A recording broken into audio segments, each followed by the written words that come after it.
Hi, good morning. I'm here and I'm canning deer. And if Sean wants to come over, I want to show you how I pack this. I got to do a shameless plug for our lovely assistant. Hey, okay. So I'm using small mouth jars. I am packing this deer in here. It is in cubes, and I just want to show you how to get the air bubbles out and how to pack it. If you do have a small mouth, it's a little bit easier if you have a wide mouth. But basically what I'm going to do is I'm going to use a spoon to get the air gaps out. Also, when you get through, depending on what you're canning, you can also use a small chopstick. That's very effective as well. But in this particular instance, we need to use a spoon. It's a little bit bigger, gives you more leverage. And as you can see, I'm just trying to get the air bubbles out, get that packed down in there. This deer has been cubed by my husband, rinsed and soaked for several days. Now, when we can this, it will make its own broth in here. So you don't add any liquid to it?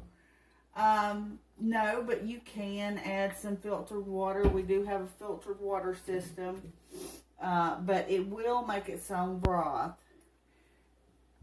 Just make sure if you do add water, do not exceed this line here. Yep. That's going to give you the proper gap. Yep. That is your call. I like to add a little water so you have more juice. If you're going to make gravy or something like that, you can drain the juice out of it and save it for making gravy. And I like my meat to stay in the liquid, so that's just me. Okay. I've done it both ways, and both ways it's good. I gave some to a friend, some canned deer, and she made So my yummy meat. deer stroganoff last night. And she said it was delicious, and that's one of my favorite ways to make it, because the hard part's already done. All you have to do is make your recipe, just treat it like beef, and Isn't that pretty? Isn't your that meat's pretty? already done. So we'll get this packed up and in the jars. I will add my teaspoon of salt.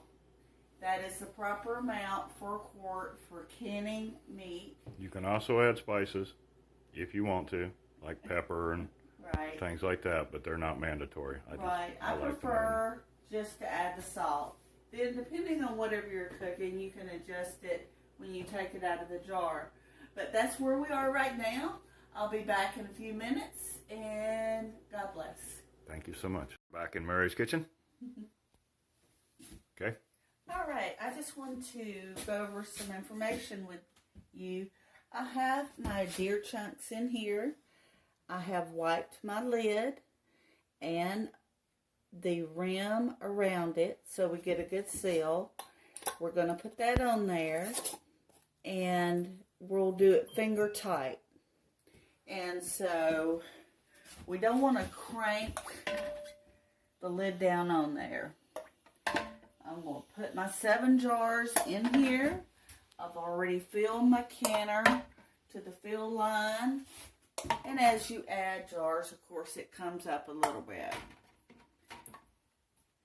So we will get this started, and we will slowly bring our temperature up.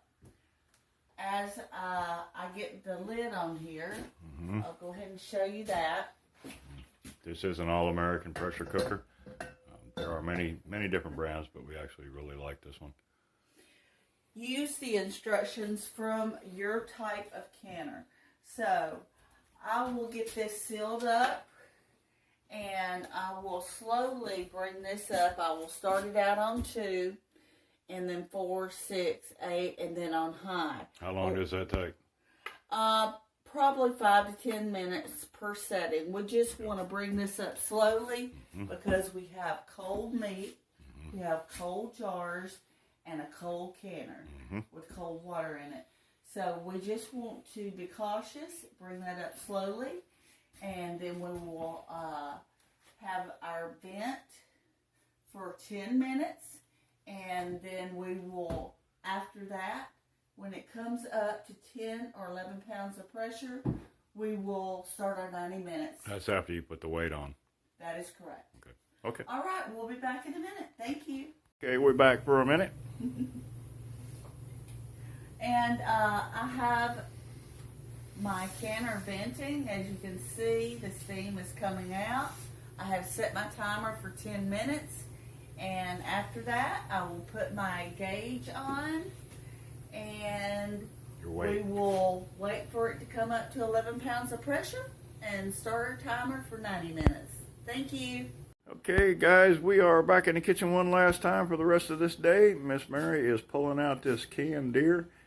She pressure cooked it for 90 minutes, and then it was in an hour that you let it, the temperature come down? Mm-hmm. Okay, and I set the timer so I wasn't getting impatient. Yep. And give it time to cool off and take the weight off. Yep.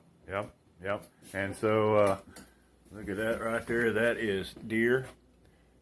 It tastes like prime roast beef. It is so tender when you pull it out of there. It's still bubbling. So it's still cooking. Probably going to cook another 30 minutes before it's done there. Just enough water to keep the jars from cracking. And we check back in the morning. If we have any mishaps or anything, we'll let you know. If not, you guys have a blessed night in the Lord. God bless. Till next time. Hey everybody, we are back one more time on the canning the deer stew meat. Mary is finished up. She did another batch today, so we have 14 jars, which is 28 pounds of ready to eat yummy stew deer meat that will not go bad if the power goes out. I think she did a great job. She wore out her kitty cat, bad kitty, and then while she was doing that, I did 32 pounds of deer pig burger. That is a 60-40 mix, 60% deer and 40% pig. And the reason I use so much pig is because I leave so much meat in it because we love the flavor so much.